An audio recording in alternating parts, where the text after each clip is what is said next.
Buenos días a todos, ¿cómo están?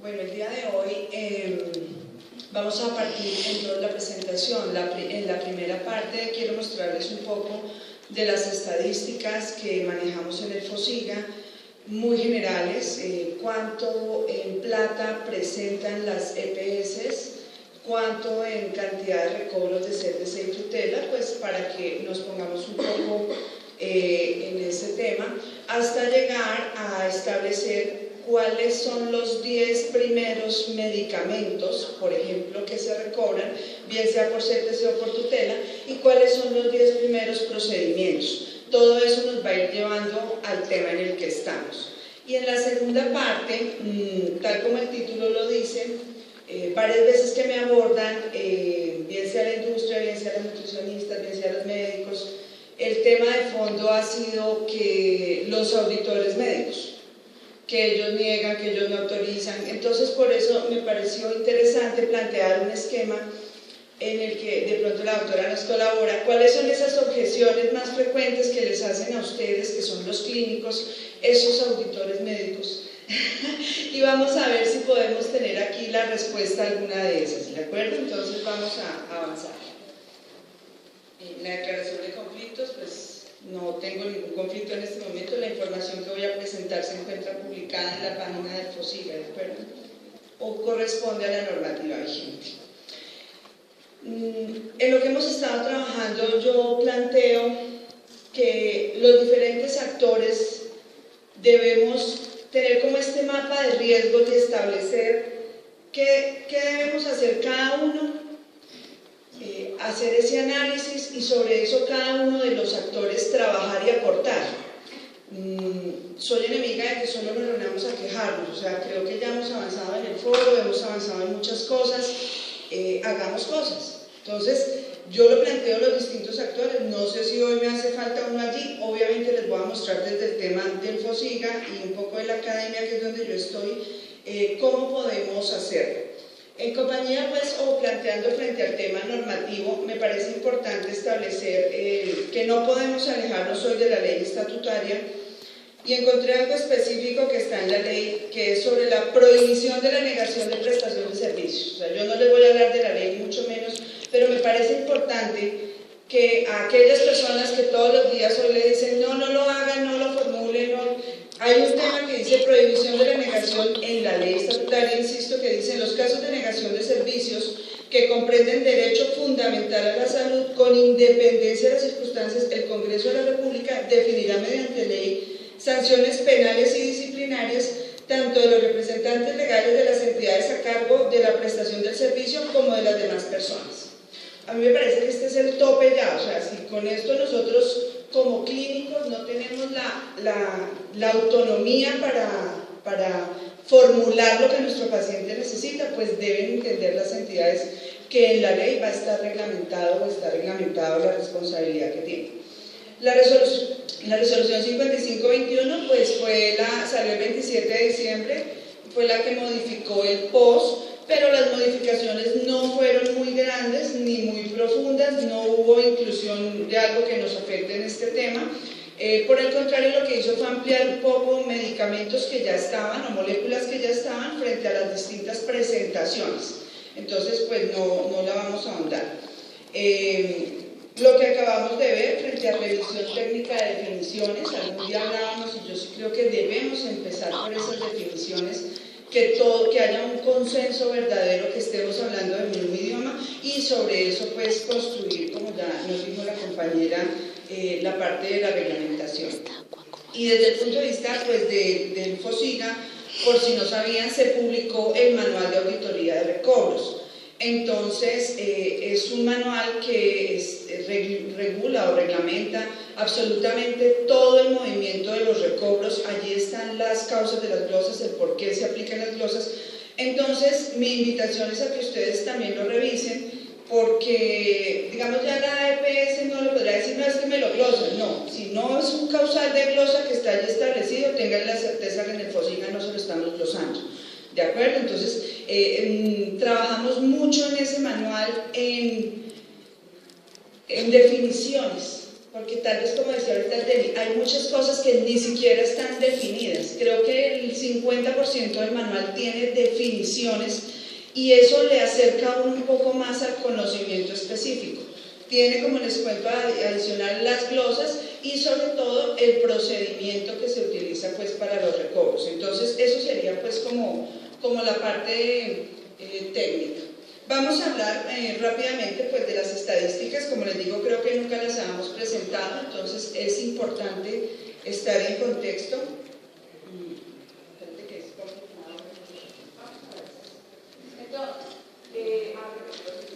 Las estadísticas son frente al CTC y a las tutelas que nos presentan. Estas son en general las 10 EPS que más radican, digamos que se cambian por una o por dos al final, gracias. Pero en general siempre repiten las 10 primeras y al final tenemos las demás. Entonces vemos, estos son por recobros auditados de CTC y tutelas en cantidad. Entonces podemos ver que en promedio son unos 550.000 recobros los que llegan al FOSIGA mensualmente, entre CTC y tutelas. Entonces ese es el trabajo que nosotros realizamos allá.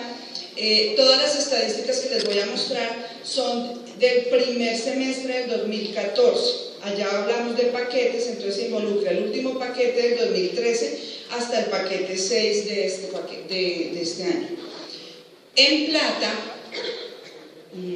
o en valor, digamos, de las mismas EPS, estamos hablando de 1.700 millones de pesos de lo que se trabaja. Mensualmente puede estar en promedio en unos 250, 280 mil millones de pesos, o sea, casi la mitad en el valor en cuanto al número de recobros que nos presenta.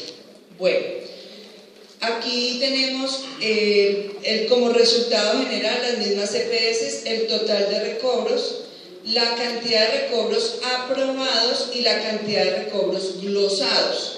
Entonces esto nos da un promedio, eso es en cantidad del 16.5% de glosa. Esto es CTC. Entonces me parece importante ir centrando que no es que se les glose todo. Estamos hablando que es un 16% de glosa y vamos a llegar a ver las causas de la glosa, por supuesto que sí. Aquí lo vemos, hay EPS pues con mayor porcentaje de glosa, pero son procesos o son glosas que son directamente relacionadas a la gestión de recobros que realiza cada entidad. ¿Ok? Entonces vamos a irlo viendo. Aquí vemos en valor el mismo dato, en general, de acuerdo a esto, puede estar en un 22%. Más o menos nos movemos en un 22, un 27%, y el ejercicio que hacemos es evaluar mes a mes si algo se sube, si algo se baja. Si algo se sube, pues rápidamente hay que ir a mirar qué es lo que pasa. Generalmente un cambio de norma afecta mucho y eso va teniendo unas tendencias o unas modas pues que allá las miramos. Entonces este es el resultado del CTC, como diríamos, en cuanto al valor, la glosa está en el 22%. Entonces, y vamos a ver. Aquí vemos por tutelas si se glosa mucho más. Los requisitos de tutela pueda que sean menores en cuanto a forma, pero como vimos incluso el año pasado, la tutela para que autorice el servicio debe estar el servicio o expresamente autorizado allí, como lo dice igual la T160, o debe estar justificado o relacionado al fallo de tutela o al diagnóstico por el cual la aplicaron. Entonces muchas veces cuando el paciente tiene tutela le dan absolutamente todo y todo se quiere recobrar, allí sí se evalúa que realmente esté directamente proporcional o relacionado a la tutela. Entonces la tutela tiene un porcentaje mayor de glosa. y en plata está casi por la mitad, pero pues ya vamos a ver esas causas.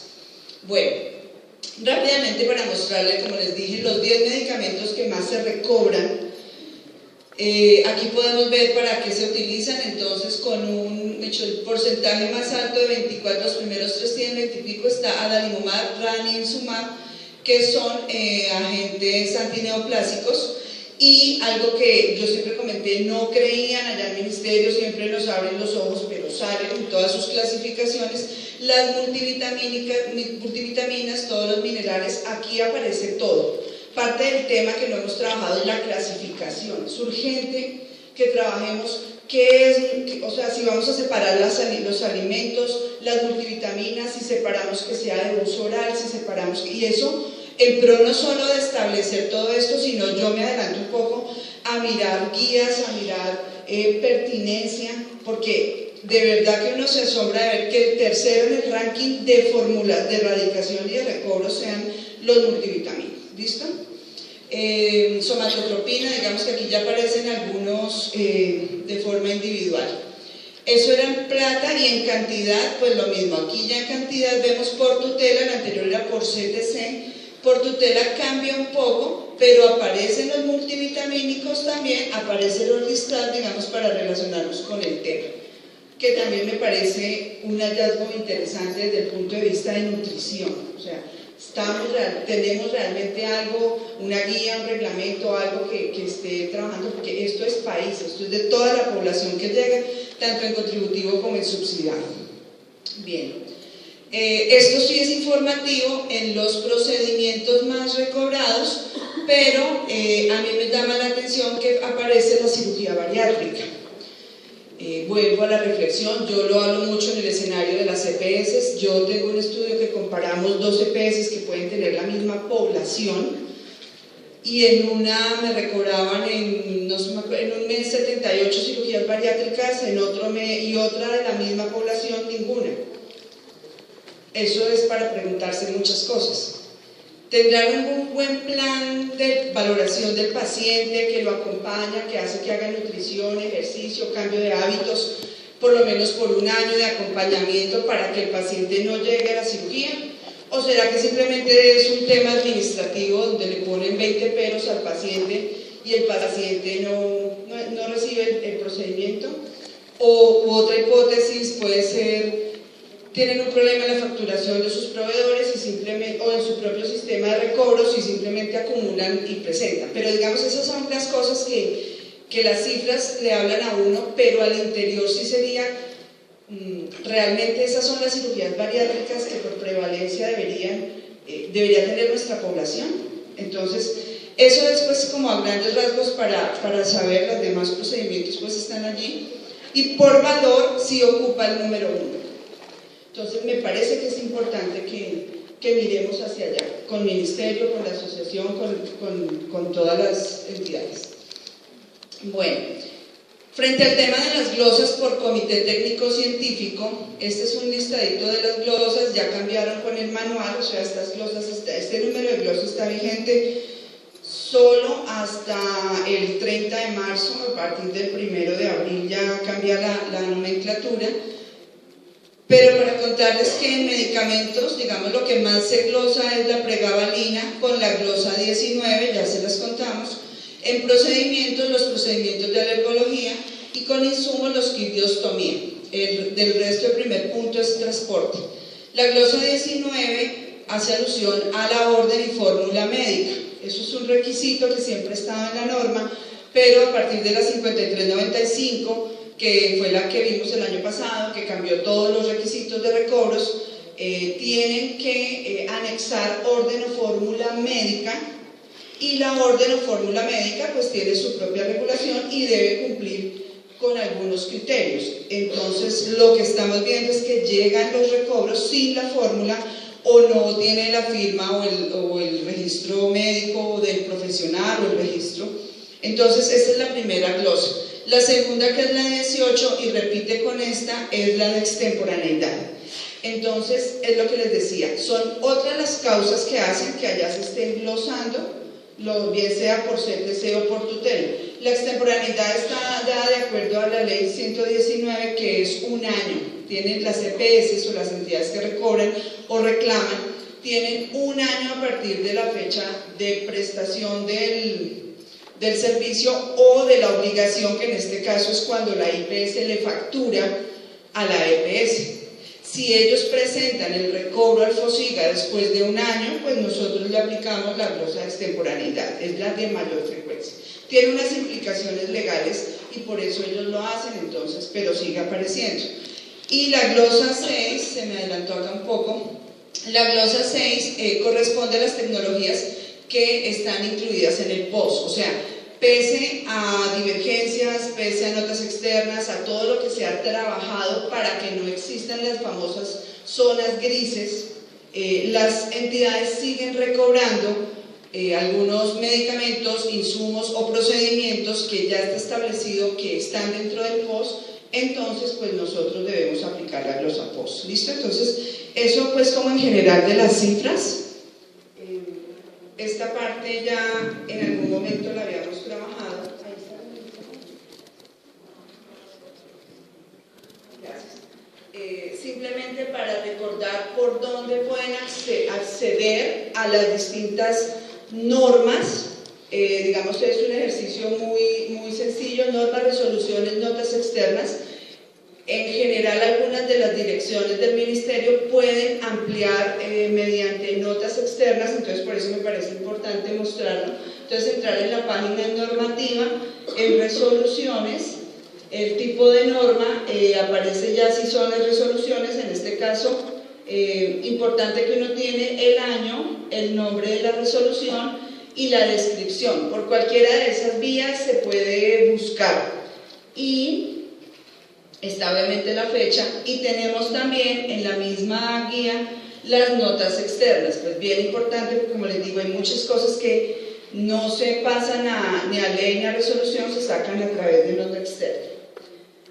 Aquí entonces tenemos la nota externa que publicó los formatos de CTC, pues eso ya lo hemos visto, entonces por eso lo paso, pero para recordar que tenemos el formato del Comité Técnico Científico, el formato con la justificación médica para fallos de tutela, que eso fue como lo que cambió la 5395, y tener en cuenta que ahora están los comparadores administrativos. Entonces, bien importante para que lo clasifiquemos. Entonces sería la segunda parte, ya el tiempo creo que ya no nos favorece, pero pues avanzaremos y en la discusión lo podemos ampliar.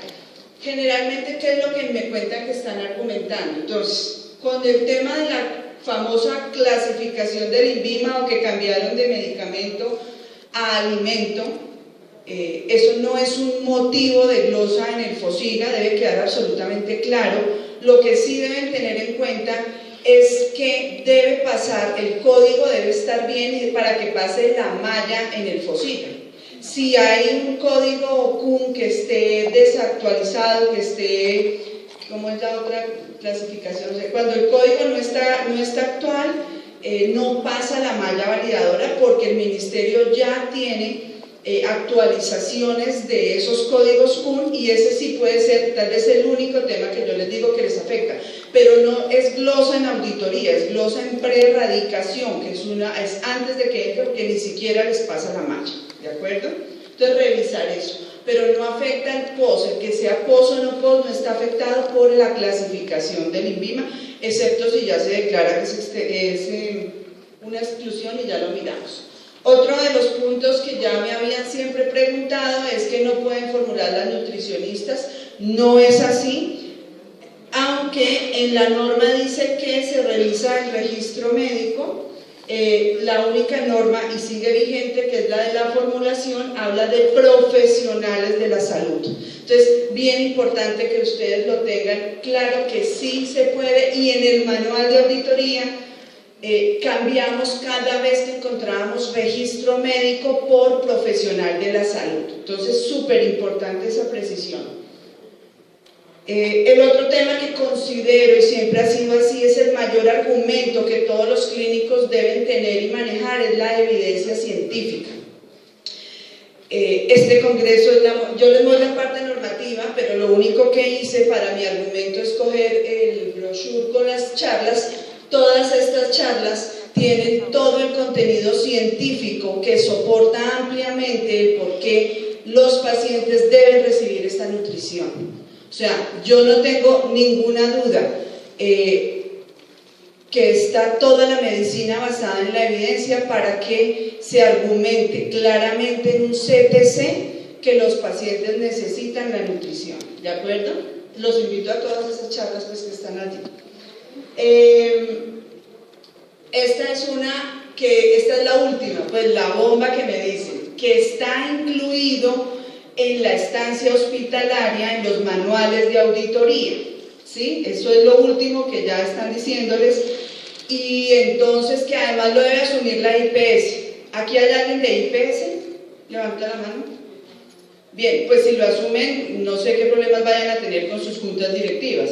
Yo lo que les cuento es que esto es lo que tiene el manual de auditoría, bien sea, en este caso es el SOAT, y dice lo que incluye la estancia de habitación, cualquier nivel de atención, los que conocen el manual saben de qué estamos hablando, tiene la alimentación adecuada al estado del paciente, excepto sustancias de nutrición enteral o parenteral.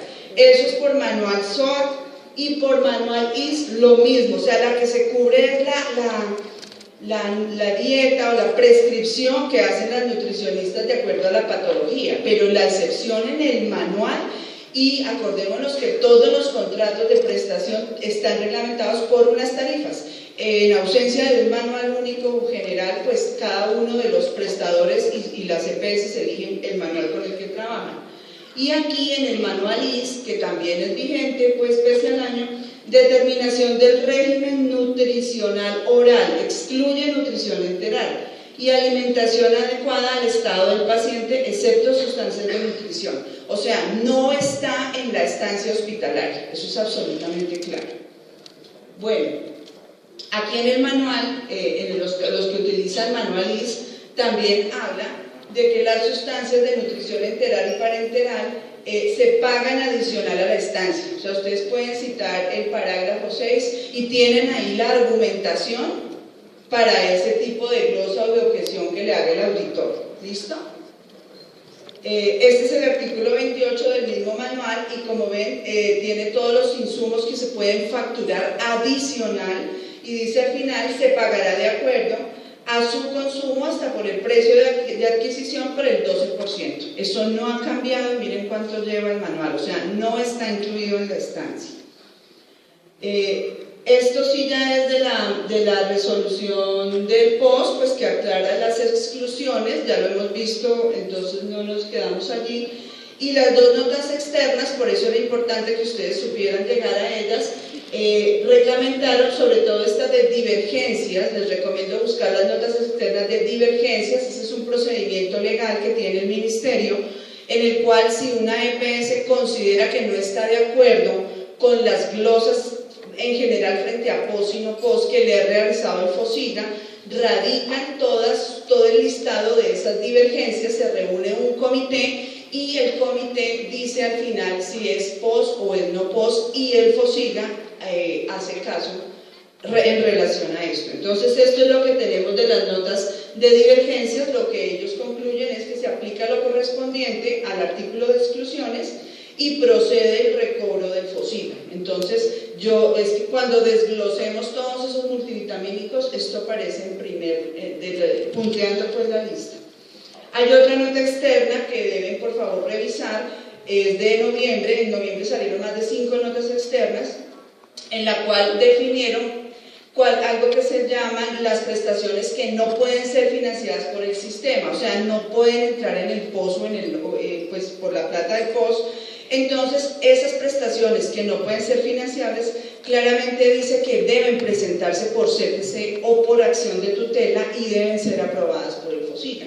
Entonces, miren cómo estas herramientas normativas pues están amparando el tema que tenemos nosotros. Ya finalmente, lo que les decía, desde mi punto de vista, y lo hemos hablado con la asociación, tener las definiciones técnicas, pues que es un trabajo que ya nos mostraron que se está haciendo, pues seguir trabajando en la normativa. El tema de retroalimentación, nosotros trabajamos mucho porque de las glosas del FOSIGA, la parte de autorizaciones, la parte de contratación de las EPS no se enteran, viven como divorciados. Entonces cuando nosotros vamos, les insistimos en que se hablen, en que parametricen las cosas como son. Si está en el POS, está en el POS, y no debería por qué haber ni negación ni ese tipo de cosas. La regulación de precios, hay unos de los medicamentos, de las moléculas que tienen regulación de precios, y por supuesto que se ha visto el control del uso, pues no sé si del uso, pero por lo menos del recobro sí.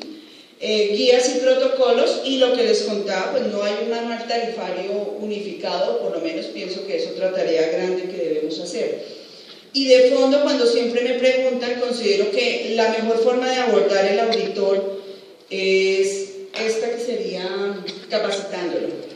Hay un gran desconocimiento tanto del tema clínico como del tema normativo, de los procedimientos de recobros, ¿sí? Entonces, la gran invitación es: hagamos charlas de este tipo en las instituciones, invitemos a los gerentes de las EPS. La mayoría de gerentes de EPS somos médicos o son médicos. Entonces, si usted llega con una carta, con toda la medicina basada en la evidencia, con todos estos argumentos, pues yo considero que se abre un espacio para el diálogo. Entonces, esa, digamos, era la intervención por parte de FOSIGA, siempre tratar de aclarar las inquietudes que nos están presentando por todas las vías. Muchísimas gracias.